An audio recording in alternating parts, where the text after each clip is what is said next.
થાનના Navagam road પર આવેલ આંબેડકર નગર 5માં ગરબી ચોકમાં હંસાબેન મુકેશભાઈ વાઘેલા રહે છે। નવરાત્રિના તહેવારમાં સાંજે તેમના પુત્રો સાગર અને અજય ગરબી ચોકમાં સફાઈ કરતા હતા। આ સમયે શાળા નંબર 10 પાસે રહેતો બાબુભાઈ રાજાભાઈ પરમાર બાઇક લઈને આવ્યો। તેના બાઇકના હેન્ડલ પર લાકડાનો દંડો હતો અને નેફામાં બંદૂક લટકાવેલી હતી। તેણે આવી અપશબ્દો કહી અહીંથી ભાગો, અહીં ગરબા રમવાના નથી તેમ કહ્યું હતું। આ સમયે શિવા ઉર્ફે બંટુ કાંતિભાઈ પરમાર હાથમાં લોખંડનો પાઇપ અને કમરમાં પિસ્તોલ લઈને આવ્યો હતો અને અપશબ્દો કહ્યા હતા। આથી બંનેને અપશબ્દો કહેવાની ના પાડતા બાબુએ સાગરભાઈને લાકડાના ધોકા વડે અને શિવા ઉર્ફે બંટુએ લોખંડના પાઇપ વડે શાહિદ દિનેશભાઈને માર માર્યો હતો અને બંનેએ નફામાંથી પિસ્તોલ કાઢી હવામાં 3 રાઉન્ડ ફાયરિંગ કર્યા હતા। આ સમયે આસપાસમાંથી લોકો એકઠા થઈ ગયા હતા અને બંને આજે તો તમે બચી ગયા છો, હવે જો તમે અમોને મળશો તો જાનથી મારી નાખવાના છે તેવી ધમકી આપી ફરાર થયા હતા। હંસાબેન વાઘેલાએ આરોપી બાબુભાઈ રાજુભાઈ પરમાર અને શિવા ઉર્ફે બંટુભાઈ કાંતિભાઈ પરમાર સામે થાન પોલીસ મથકે ફરિયાદ નોંધાવી છે।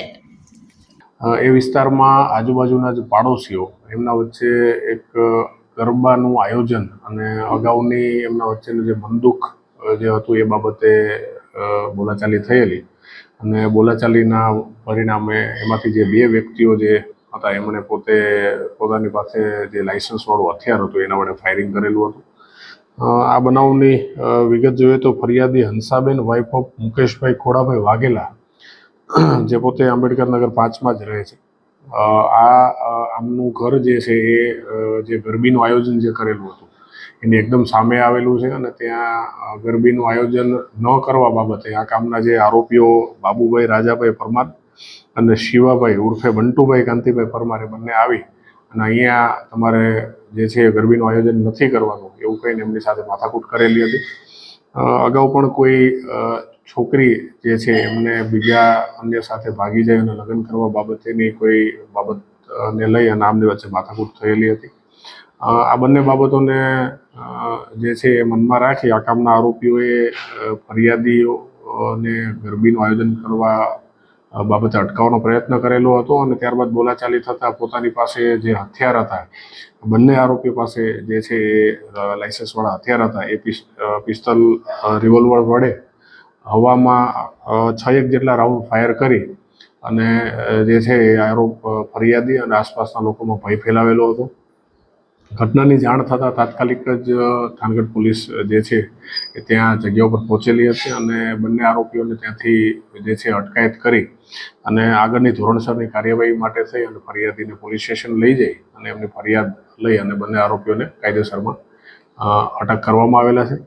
આ જે ફરિયાદી છે એમની ફરિયાદના આધારે થાનગઢ પોલીસ સ્ટેશનમાં BNSની કલમ 109(1), 352, 351, 54, આર્મ્સ એક્ટની કલમ 325(1)(BA), 27 અને GP એક્ટની કલમ 135 મુજબનો જે ગુનો છે એ દાખલ કરવામાં આવેલો છે અને જે બંને આરોપીઓ છે એને કસ્ટડીમાં લઈ આગળની જે તપાસ છે એ હાલ ચાલુ કરવામાં આવેલી છે।